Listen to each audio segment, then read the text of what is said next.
राजा सुलेमान कई विदेशी स्त्रियों को प्यार करता था।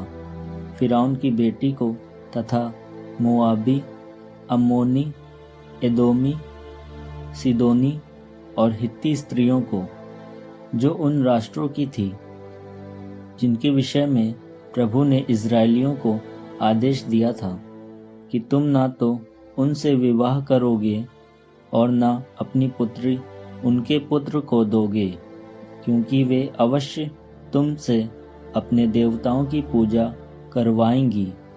फिर भी सुलेमान ऐसी स्त्रियों को प्यार करता था। उसके यहाँ 700 राज परिवार की पत्नियां और 300 उपपत्नियां थी।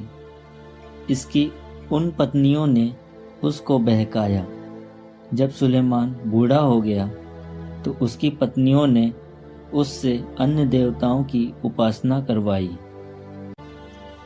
वो अपने पिता दाऊद की तरह प्रभु के प्रति पूर्ण रूप से ईमानदार नहीं रहा।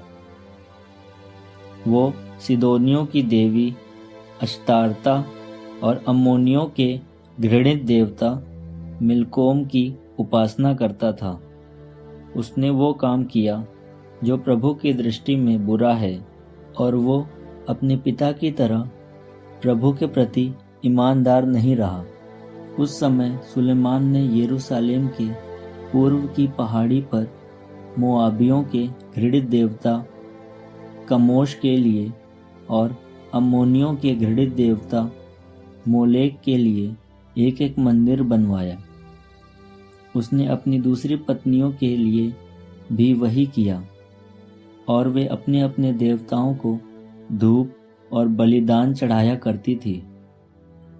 इसलिए प्रभु सुलेमान पर क्रुद्ध हुआ, क्योंकि वो इज़राइल के प्रभु ईश्वर के प्रति ईमानदार नहीं रहा। ईश्वर सुलेमान को 2 बार दिखाई दिया, और उसने उस अवसर पर उसे अन्य देवताओं की उपासना करने से मना किया था, किंतु उसने उस आदेश का पालन नहीं किया था। प्रभु ने सुलेमान से कहा, तुमने ये काम किया, तुमने मेरे विधान और मेरे दिए आदेशों का पालन नहीं किया, इसलिए मैं तुमसे राज्य छीनकर तुम्हारे सेवक को दे दूंगा।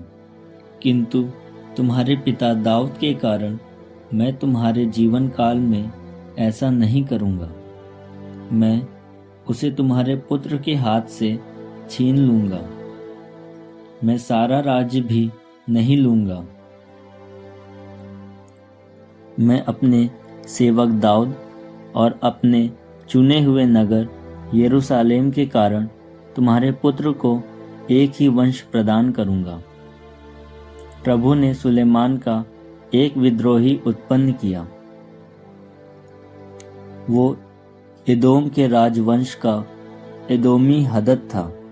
जब दाऊद ने एदोमियों को पराजित किया था और सेनापति योआब मारे हुए लोगों का दफन करने गया, तो उसने एदोम के सब पुरुषों को मार डाला था।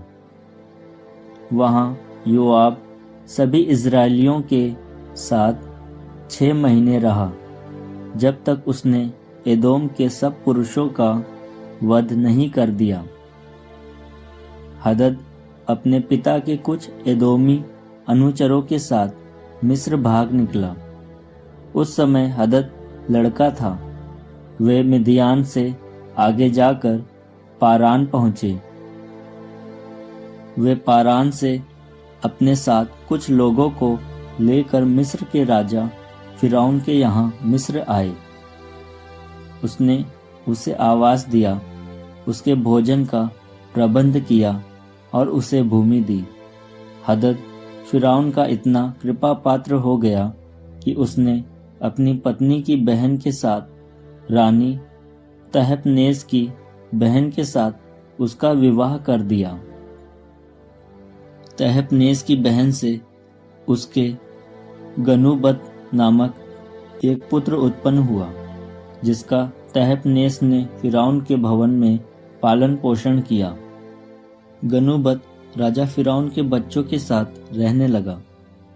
हदद को मिस्र में पता चला कि दाऊद अपने पितरों से जा मिला और सेनापति योआब की भी मृत्यु हो गई है। तो हदद ने फिरौन से निवेदन किया कि मुझे अपने देश जाने की आज्ञा दीजिए। राजा फिरौन ने उससे पूछा, मेरे यहाँ तुम्हें किस बात की कमी है जो तुम अपने देश वापस जाना चाहते हो? लेकिन उसने उत्तर दिया, कोई कमी नहीं, फिर भी मुझे जाने की आज्ञा दीजिए। ईश्वर ने सुलेमान का एक दूसरा विद्रोही भी उत्पन्न किया, अर्थात एलियादा के पुत्र रजोन को, जो सोबा के राजा हदद एजेर के यहाँ से भाग गया था। उसने अपने पास लोगों को एकत्रित किया और एक विद्रोही दल का नेता बन गया। जब दाऊद ने उसके कुछ लोगों को मार डाला तो वे दमिश्क गए, वहीं बस गए और शासन करने लगे। रजोन सुलेमान के जीवन भर हदद के समान उपद्रव और इज़राइल का विरोध करता रहा। वो आराम पर राज्य करता और इज़राइल से घृणा करता था। एफ्राइमी नबाट का पुत्र यरोबआम सरेदा नगर का निवासी था। उसकी विधवा माँ का नाम सरुआ था। वो राजा सुलेमान का सेवक था और उसके विद्रोह का विवरण इस प्रकार है। सुलेमान मिल्लो बनवा रहा था और अपने पिता दाऊद के नगर की 4 दीवारी की दरार भरवा रहा था। यरोबआम सुयोग्य और वीर था।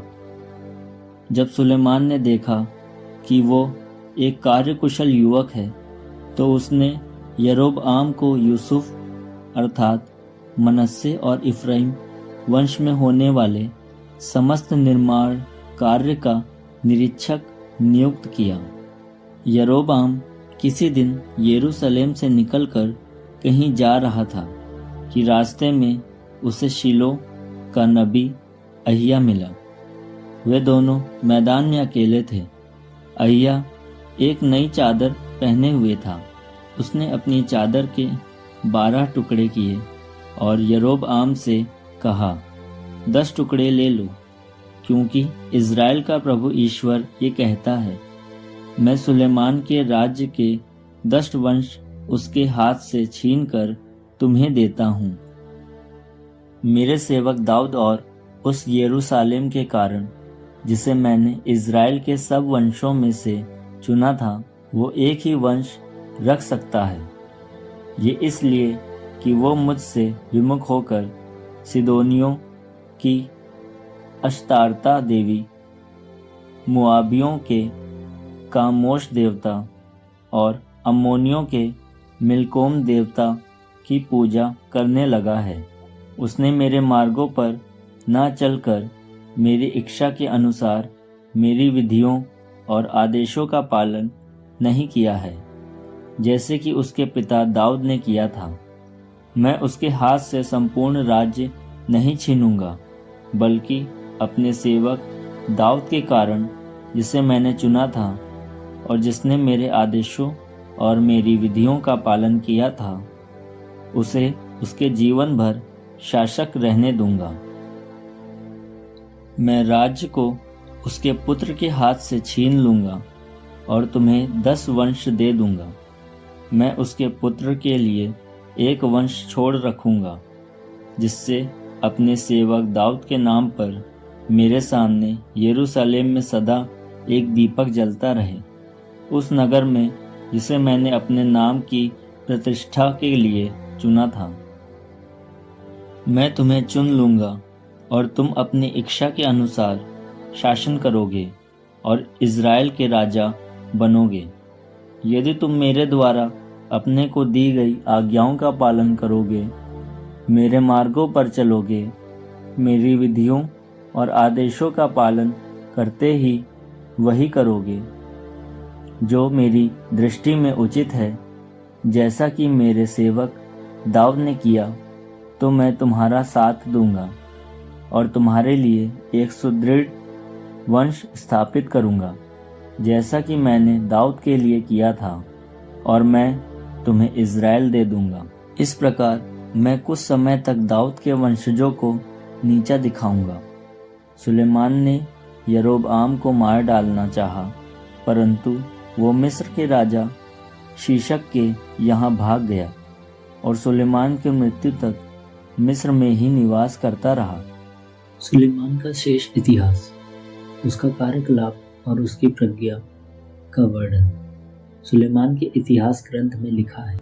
सुलेमान ने यरूशलेम में सारे इज़राइल पर 40 वर्ष तक राज्य किया। इसके बाद सुलेमान अपने पितरों से जा मिला। उसे अपने पिता दाऊद के नगर में दफना दिया गया। उसके स्थान पर उसका पुत्र रहबआम राजा बना।